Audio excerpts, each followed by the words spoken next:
তো হ্যালো বন্ধুরা, good afternoon. চলে আসছে আর একটা নতুন রান্না নিয়ে।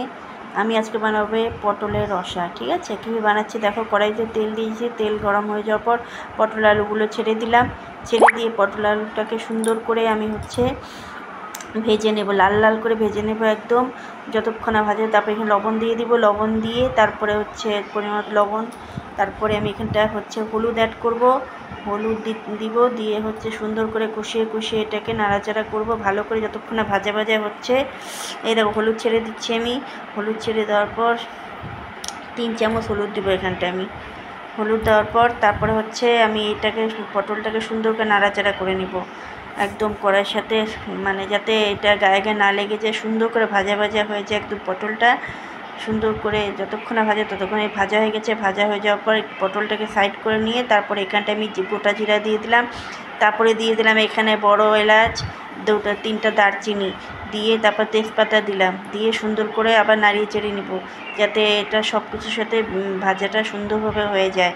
তারপরে আমি যতক্ষণ ভাজা না হচ্ছে, তারপর এখানটা দিয়ে দিব শুকনো লঙ্কা। শুকনো লঙ্কাটা এই কারণে পরে দিলাম, কারণ প্রথমে শুকনো লঙ্কাটা পুড়ে যায়, সেই জন্য শুকনো তরকারির সাথে যাতে লাল লাল হয়, ফ্লেভারটা অন্যরকম আসে।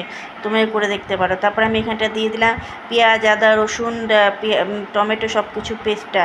এখানে শুকনো লঙ্কা দিয়েছি, শুকনো লঙ্কা পেস্ট করেছি, সব একসাথে দিয়ে মিক্স করে পটলটা সুন্দর কষিয়ে নিয়ে দেখো কষা কষা হয়ে গেছে, প্রচণ্ড কষে গেছে, কি সুন্দর দেখো মাখা মাখা হয়ে গেছে একদম। তারপরে আমি এখানটা দিয়ে দিলাম লাল লঙ্কার গুঁড়ো। যখন ভাজা ভাজা হয়ে যাবে তখন লাল লঙ্কার গুঁড়া দিয়ে দিবে, মানে কাশ্মীরি লঙ্কার গুঁড়োটা আমি দিয়ে দিলাম এখানটায়। ঠিক আছে, কি ধোয়া উঠেছে দেখো, পুরো কাশি হয়ে গেল ধোঁয়ায়। যাই হোক, দিয়ে দেওয়ার পর তারপর এখানটায় আমি সব কিছু নাড়িয়ে চেড়ে নেওয়ার পরে যখন ভাজা ভাজা সুন্দর দেখো মেখে মাখা মাখা হয়ে যাচ্ছে, এইভাবে তোমরা যদি কোনোদিন না করে এইভাবে করে দেখবে, দারুণ লাগবে পটলের রসাটা, দারুণ। আমার তো সেই লেগেছিলো। চিংড়ি মাছ দিয়ে করলে আরও ভালো লাগে। যাকে চিংড়ি মাছ দিয়ে নিই, তারপরে এখানটা যখন হয়ে যাবে কষা কষা ভালো ভাজা ভাজা হয়ে যাবে, ভাজা গন্ধ বেরোবে, তখন আমি এখানটা পরিমাণ মতন জল দিয়ে দেবো। জলটা দিয়ে সুন্দর করে নাড়িয়ে চেড়িয়ে নিব। নাড়িয়ে চেড়িয়ে নেওয়ার পরে যাতে সুন্দর করে গায়ে গায়ে মশলাগুলো না লেগে থাকে, জলের সাথে যাতে মিক্স হয়ে যায় মশলাগুলো, সেভাবে আমি কষাবো। কষাতে কষাতে যখন একটু টান টান টান টান হয়ে যাবে, তারপরে আমি এটাকে একটু ঢেকে দিব। ঢেকে দেওয়ার পর এই দেখো ঢেকে দিয়েছেন, ঢাকনা তুলে দিলাম। দেখো কি সুন্দর একদম গায়ে গায়ে লাগিনি, দেখো কি সুন্দর কষা কষা হয়ে গেছে, মানে কি বলবো, দারুণ, সত্যি অসাধারণ হয়েছিল, অসাধারণ অসাধারণ, খেতে খুবই ভালো লেগেছে।